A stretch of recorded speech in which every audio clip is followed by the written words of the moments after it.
A very good afternoon, Executive Chairman. Good afternoon to you. Thank you so much for agreeing to have a conversation with us once again. The first question from us is, obviously people want to know, you've said we're almost nearing completion. Maybe from your end, how far are we with the project? What's happening with the project? When should we start opening our taps to be able to receive the water? I think that's the biggest question that every Botswana wants to know at this very moment. Our contract is to bring water from Masama wells. That is Masama East and Masama West, the two wells. Then we have tapped our pipes into those, connected into the main pipe to bring water to Mamashia. So basically what Khato's job is to bring the water from those wells to Mamashia. Mamashia, they can then distribute that water if the systems exist to the southern district and parts of Gaborone. But I'm sure that when we pump, Gaborone definitely will have enough water, but they need to build some other pipes to go to Robatse, Molepulule, that we have not been appointed to bring water into the taps, but to bring us, our appointment is bulk water. So it's bulk system. It's not to connect your house.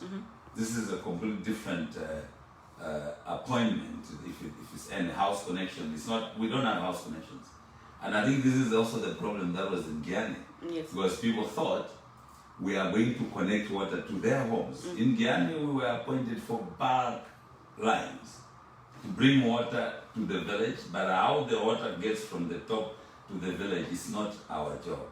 And that's where always the problem. I think this must be clear. We are not bringing water to anybody's house. We are bringing water to Wax water treatment plant and for them to distribute. So our line is Masama to Mamashia. That's our ways, yeah. Correct me, you will correct me if I'm mistaken.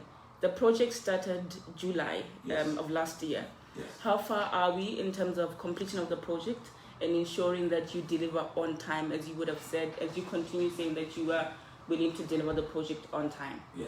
The actual construction actually started in September. Oh, okay. Yeah, but of course we are appointed in May, April, May. So it's a design and build. So we had about 3 months of designing and construction. But we are finished with construction, completely done. What was left is components in the chambers. As I said, we had given these components to be manufactured by the gentleman in Palapi. He spectacularly failed us. He dropped us at the last hour that he was not ready when we expected him to deliver the components. So we had to contingently. You see, this is the good thing with me. I'm experienced. I have a lot of people I know in Johannesburg since '93 that have been in this business. And I know a lot of people in different facets of this water industry or construction industry. I had to call my friends, those who run factories in Johannesburg, to say, could you manufacture my flanged pipes? Flanged pipes, I've shown you the other time what a flange would be. So, well, people said, well, look, that's too close a time. We had to spread it to 6 companies. Good enough? Every component which he said it would take until next year is now in the country. We are just connecting. So basically, I'm just saying to you, the actual works are done. So only the little components to make sure that water flows is what was left. So basically, this job is really done. So we are at least 99% point something, 99.5, we are there. Very shortly, by next week, we should be able to push the water all the way. You say there's a gentleman in Mahalape who disappointed you. Maybe so that we have understanding and clarity, what do you mean and what really transpired in that sense? It's what you see when we are appointed. We are appointed to organize materials, to organize labor, to organize the actual works. So some of the components are done by different suppliers. when you in a project and you don't have good suppliers, that project could run into trouble. And this project nearly went into trouble if it was not our ingenuity in engineering of knowing how to get procurement. And you see, maybe let me just say to you, you have suppliers, you have personnel, workers, then of course you have procurement. And there are components within the enterprise. The engineering enterprise has a lot of components. Yes. So one of which is procurement. If you can procure the materials of which you have to implement the infrastructure, you won't be able to do the job on time. So you need to have very good suppliers. You've got to vet people. And it's not every supplier who is good. Suppliers sometimes are as bad workers. You see, so it's a thing that business is a problem. It is not an easy thing like people think. It's a big problem that if you don't understand, you could fall. But you have to really be on the ball. You have to vet your people, vet the workers, vet the suppliers. But the best you can do the best in vetting, but sometimes people slip through. Like this guy slipped through. We shouldn't have had this guy in the first place. We shouldn't have. It's caused me too much pain in the past 2.5 months. I've not slept because I had to get this thing done. If I had not got these components, this would have been the either failure or success. We now are talking of successes because I really had to think out of the box. Yeah. Talking about failures or downfalls. Last week, it was a very interesting topic. You were very topical last week over your stance and of firing your top 3 HR employees here and replacing them with those from South Africa. Kindly explain, because it looks like there was a bit of mixed reactions from the public. They did not quite understand what it really meant and what you really meant. Okay. So what really transpired with the top 3, and how did we get to a point of you bringing in South Africans instead of hiring locals to replace those that you took out? Okay. Well, look, I want to explain to you clearly that to say that we came here with a complete belief that all personnel are the same. We have in our human resource department in Johannesburg, South Africans, black South Africans, white South Africans, all of that, all mixed. Now, here we got to get Botswana, we got them in and we employed them, we trusted them, we believed in them, we had the same qualifications. But what we didn't know is that they couldn't be really trusted. And that is a fact. And they are not being trusted is that they did things that were underhand. We had to get rid of them. Please explain what you mean when you said they couldn't be trusted. They did things. Well, I did explain. My explanation to you is that there are allegations against them which were proven to be correct. That they did things that you shouldn't do that. You shouldn't ask people to pay you money to get a job. I can't employ you to come here and then you ask people to pay you in order for you to give them a job, or to ask a percentage of someone else's salary, or bring in people that are connected to your family without my approval or the approval of the senior members of the company. It cannot be. So you can employ somebody who is your family, but it must be through an approval, because it can be somebody who is good. But in this case, a lot of things were done very wrongly, and it's just chaotic, and we cannot allow chaos to be in an enterprise. An enterprise is an organism. You have to protect it. It needs love. If it's not protected, it's not loved, it will fall. You've got to be very, very protective of it. So it's my job to protect this enterprise.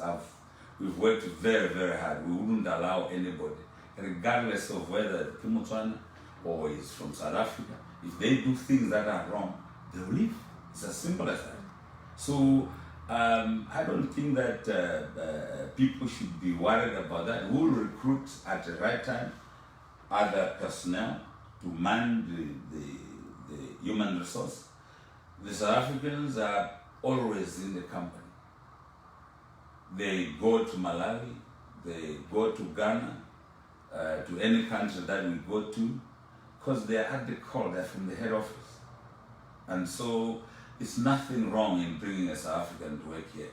It's just the same like this Botswana who have been employed at Khato. We are now going to Malawi.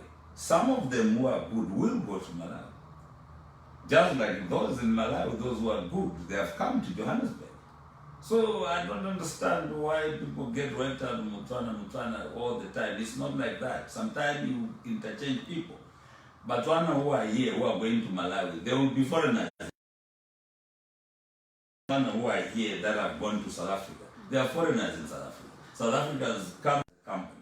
So here I don't look at them as foreigners. I look at them as members of Khato. So there is a difference between the way you look at a person that, okay, let me just say, I trusted the people we fired completely, but they disappointed us. And they went. It's as simple as that. We will get other Botswana. They are not the only Botswana. There are millions of people in Botswana. We are about, 3 million? So 3 people is not a big deal, really. What exactly did you do, or how were you able to manage or nip in the bud the corruption that was happening because of the HR, and how has it affected other parts of the whole establishment, if at all? I can assure you, when it happens at the management, we don't know. Yes. But the workers know, because they are the ones who are victims. And then they look at us as inept. And yet, it's because we don't know.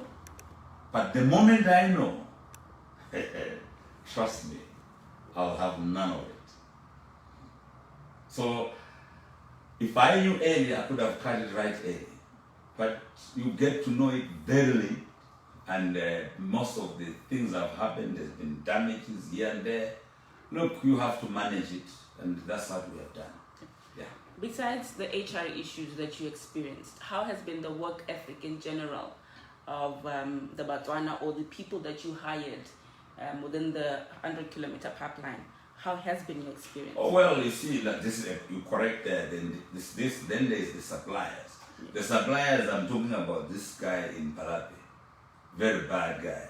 He caused us a lot of pain, heavy pain. In fact, almost one could collapse. So this is not.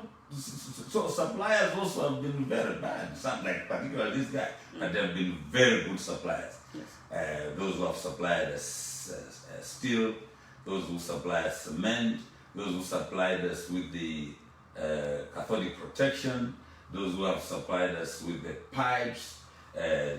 The guys I went to cry to in Johannesburg are really very good gentlemen, and they have come to the party on this project.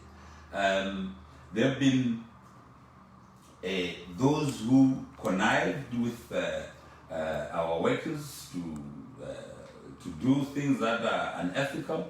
We've caught some crazy. We have people bringing invoice when we have never appointed them, claiming that they have done work and they have hired this and doing so. What process was that? So there are many things that have happened, but this is what we do in an enterprise.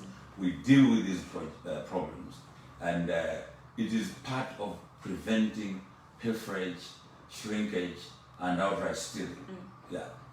Out of the employees, which I don't think you probably understood, the employees that you already hired, how was their work ethic outside of? Oh, yes. The employees, I'm telling you, employees follow leadership. Yes. They follow management.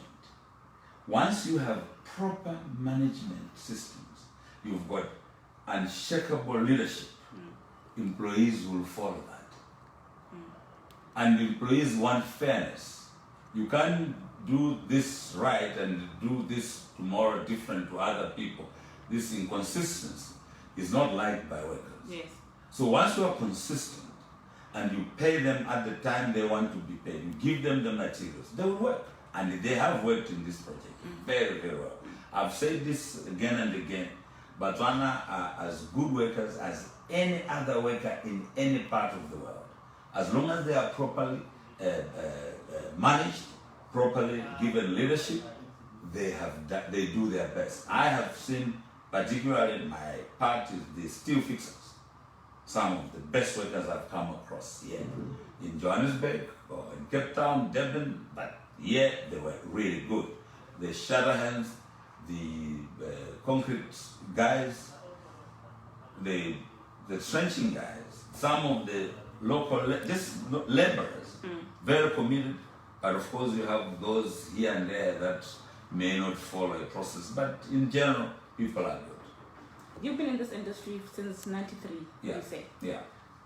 How have you managed to ensure that you run a successful enterprise from '93? In terms of business, Yeah. what are the ethics? What are your virtues or your mottos that you stood by to be able to get you this far? For you to be able to get tenders of such billions and millions. This is for me to get people to understand. I want us to probably, if you could advise other upcoming businesses for them to be able to get to a point where it's no longer about thousands, but it's about millions. How did you make it? Look, consistency and self-discipline. This is cornerstone. You can't get knowledge in one day. It's cumulative. Knowledge is cumulative. You've got to get practical knowledge. You've got to have your theoretical knowledge, but practical knowledge key. And you've got to be disciplined. You've got to have to be an honest, fair, just person. Never lie to the industry. A lie today will sting you in a year or two from today. And so therefore, look for the best people. Be honest, work hard, learn the trade, understand the whole business, the esoteric knowledge that is in this business. I've gone for it. I've gone for knowledge, to understand things, to say, look, my father was a cook, so I never learned anything, but I learned from other people. So I subjected myself to being a spanner boy of those who were best in the knowledge of construction and engineering. I submitted myself to them, and I learned tough lessons in the middle of the night. You know, in an enterprise, you can't put 8 to 4 o'clock kind of hours. It's any time. So you can't put yourself to say, I want to be running an enterprise of construction or engineering, and you want to be on holidays all the time. This, you can't make it. So you have to learn the philosophy of money, the philosophy of handling people, the philosophy of love, love of people, love of the infrastructure that you build, why it is there, the philosophy of understanding that how to break down an entire project into pieces and put it together. The ideas, when I say philosophy, it's ideas. So the ideas that are backed, that are proper, it's a philosophy. So how you handle yourself, how you put the money you make into use, all of this has been cumulative, wherein you buy equipment over the years. I've got so much equipment that when people see it, they think it came yesterday, but I've bought it over a period of 26, 27 years. When we finish a project, we repair this equipment and bring them to the position of almost new. And then we wait until or struggle to get another project, then we know we are not going to hire any project. But in any case, it's a lot of things. You have to understand taxation, you have to understand accounting, you have to understand human resource, you have to understand politics, you have to understand economics. There is no way you can run away from these things. You can't say, I am an accountant, therefore that's all I know. In business, you are an all-rounder. You have to be everything. Have to know people, because in a construction company, you deal with everybody. It's the only industry that everybody is involved, from the laborer to a clerk to an engineer, an administrator, procurement manager, project program manager, project manager, politicians who are the owners of the project, the country, the MPs, the ministers, everybody. So it encompasses an entire spectrum of society. So you can't be in construction when you have limited knowledge. You have to have complete knowledge of understanding how things work. Talking about knowledge, yeah. What have you studied? I have At really, what level? Well, look, I've done project management in construction management. But more than that, I've been in the construction forever. So where I am, the experience, the practical knowledge I have is invaluable. There are not many people in engineering that can tell me anything, whether it's implementation or design. So I have a deep understanding, practical knowledge of this whole thing. And I think I have really stayed in the business long enough to be an expert. Talking about business and your expertise in business, there's always CSRs. Yeah. Your social responsibility towards the community. That's right. Let's talk about that. What has Khato done as part of the CSR within the 1,000 kilometer pipeline? Look, we have at Atisia, we asked the community, the chiefs, the councillors there. There's an indigent family wherein they were in a shack, 16 members of one family, impoverished. And when we were this was brought to our attention, the community had said, look, if you can build these people a home here in Atisia, we'll be happy. I had to go there and see how indigent they were, and it's really bad. And we've built the house for them. It's a big house. It's probably the biggest mansion there at Atisia, to the excitement and acceptance of the community. It has really changed the lives of those people there. There are other things we have to do. We did a wash bay for a school where they wash for corona and all of that, and we're doing the fence for the kuta. Well, we've done that. We built those two. In this 100, these are the 3 things that we have done. So I think that we've done that well, in the sense that wherever we go, we have to do this corporate investment. And it's a culture that we come with from Johannesburg. It is a requirement. It's not a bribe, as most silly journalists would like to put it. When we did it at Pigwe, when we built the 2 pump stations, but we had to build a block of school, and they turned it into a tabloid innuendo to say that we bribed the minister. How do you bribe a minister with a public building? So no, this is what we do, and I'm happy you've asked that question. Every construction company that gets a project in Johannesburg, we are asked to do something. We build houses for indigent people across South Africa.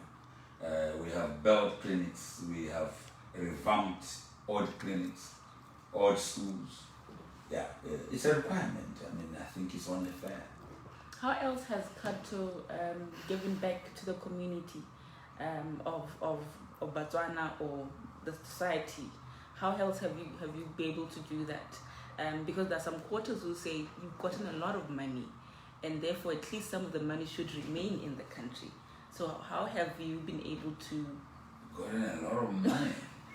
So the money has come into the project. Yes. I want to explain to people to understand. 1 billion is not for me. It is to buy material, to to buy the pipe, to buy the valves, to pay for labor. So if you ask me what have we done, we employed people, hundreds of people. They have earned a lot of money. Most of the money in this pipe has remained in this country. Taxation. Bars have taken quite a big chunk of this money as these pipes are coming. Just ask them how many millions we have to put every month into their account before these materials arrive from outside the country in VAT. And the amounts in terms of a payee from our employees. And then the amounts that we have paid to suppliers, those who have supplied us with bricks, they've supplied with cement, all this whole supply system, it has made this economy has thrived in these 12 months, complete thrive. Others have not been employed by Khato. So we take everybody who has been employed by any company that works with supplied, it could be thousands of people that this project has sustained. It's been a very good economic boost in here. Most of the money remains in this country. Those who have come from Johannesburg, they have to eat. We have to hire houses. Right now, I stay in a home that belongs to a lady. I have to pay. So that lady, for the past year, she's gotten the rent. So benefits come in this way. So we eat here, we buy meat here, we buy fish here, we buy veggies here. So we're touching the entire spectrum of the economy. So we distributed the money. We have. To be honest with you, the economy has thrived with this pipeline. It has. Anything from you? Any last words from you? I think I've done the best of asking the questions that were asked and that were burning from last week. Well, look, I just want to say that the company comes in from Johannesburg. This was registered in South Africa. My mother comes from Toronto. My father comes from Malawi. But the company is registered South African company. That is why we have a responsibility to the Reserve Bank of South Africa. So, they've allowed us to bring money in here. Some money need to go back. And that is the way the companies work. When an American guy comes and starts a company in Botswana, their company is not American. It is Botswana. It's a company based in Botswana, run by an American. So there are laws that govern enterprises, and I wish I could one day explain to people what I know about enterprises and what really it takes to make decisions as a leader of a company. That I cannot allow chaos to proliferate in a company. The company has to be protected from chaos. It is important to follow administrative principles, and this is what we follow. That's why we are ISO accredited. We follow principles of ISO. We are accredited in Johannesburg. We are grade 9. We are a top company, very top. And we will always have discourses, but we are willing to discuss with people and solve the problems. And one day, maybe it will be understood better as long as we discuss these things in an open manner, the way you have come. There are some people, so I know that I said that was my last shot, but I just remembered. There are some people from last week who said you were arrogant. Yes. Are you an arrogant man? Well, look, I wouldn't be. I mean, if I was arrogant, I wouldn't have survived this long in business. But I am not a pushover. If being not a pushover is arrogance, then I guess that person might get that description in the way they want. Yes. I am not. I really, I would meet anybody. I'm open to anybody. I work with workers in the trench myself. I don't take myself to be special at all. But I just am a person who knows more. And I'm a leader. But I don't look I look at myself as special. I eat with everybody. I eat pap. I eat magwinya. I eat siswa. And this is the food that everybody eats, is what I eat. And I don't think I look at myself any different from any other Bantu. I don't. I really don't. I feel just that I have thought things differently in doing things, that's all. But if that is arrogance, then let it be. But I'm not arrogant, and I wouldn't want to think that I am.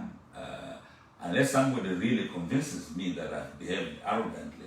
If I do, I would accept and probably would engage in changing my attitude and behavior. Some also said you're xenophobic. Well, how could I be xenophobic when I am xenophobic in what way? Let me ask you, how am I xenophobic? Well, there was a comment that said you sound very xenophobic and that it seems like you don't like the locals. Oh no, how can I not like the local when I'm a local myself? How can I be xenophobic? I come from Tonot. I'm a Bantu. How can I be xenophobic with my own people? But when my people are of lower intellect, they don't want to listen to go up. I will tell them, listen, where the station you are, you need to change things, do things better. If that is xenophobia, then the person doesn't know what xenophobia is. Xenophobia is a hatred of foreign people. I don't, because I've been in foreign countries. So how can I be xenophobic? I think it's a wrong usage of language by these people. And I think this guy needs to just be given language lessons. Are we going to see you packing up and leaving? Most companies would come in, do the job, pack up and leave. Are we seeing the last of Khato with this project, or are we going to see more of Khato in I've said Botswana? to you, I am from Botswana, and there's nowhere I can park. I'm building up here, so I'm building the warehouse, I'm building the workshop, I'm putting up the office block here. We're starting just now. So there is no going anywhere. And all competition, those who were throwing aspersions against me, hoping they'll kick me out, they better get used to me. This space is, I'm not moving. I will struggle to get jobs sometimes we'll win some, and it will be the same way it happens in Johannesburg. Sometimes we win, sometimes we lose. I'm not going anywhere. And as I said to you, we have a job in Malawi, which we must start. The best guys we have in Botswana, I want to show you. We are going with them to Malawi. We're taking also some of the best South Africans to Malawi. Because this is the way the companies work.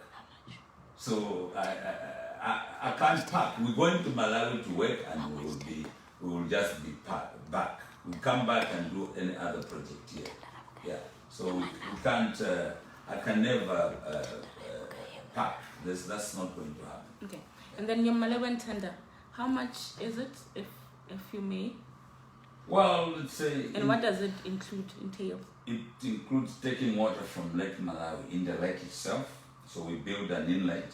So we build about 500 meters deep into the lake, draw water, bring it into the upland at the shore, treat it, and then after the water treatment, so we build a water treatment plant.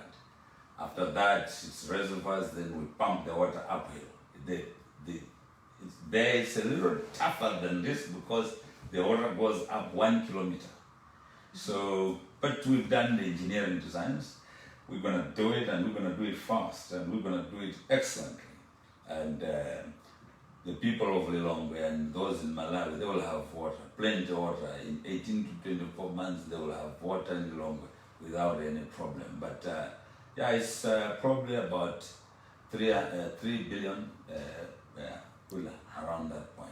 But as I said, the money is not 3 billion, is not my money in my pocket. It's the money that I must buy pipes, buy valves, buy pumps, and concrete, steel. So the money will be put in the infrastructure, but what I get is a percentage of that. Talking about the money in your pocket, since you brought it up, Yeah. some were asking what is your worth in terms of monetary value? I really don't really put much wealth. I don't look at money as value. It's what I become. You see, when I've done this project, the discourses are now clear. Those who thought I was a scam, I couldn't do this, they're defeated. Now they know I mean business when I say I can do the project. Now everybody knows now. Unless you just want to talk nonsense continuously. But in here, what I've become is I can get the job done. This is for me more money, more satisfaction. I feel good about myself. I might feel somebody might say I'm conceited. It's okay, but this is how I feel. I feel very good. So in terms of monetary value, I really wouldn't know. But I am not a poor person, that's for sure. So you're a rich person. Yeah, I definitely have more than most people would have, yes. All right. Yeah. Thank you very much for your time. As a parting shot, someone says, I like this guy, and then he laughs. Thank you very much for your time. Thank you. Thank you.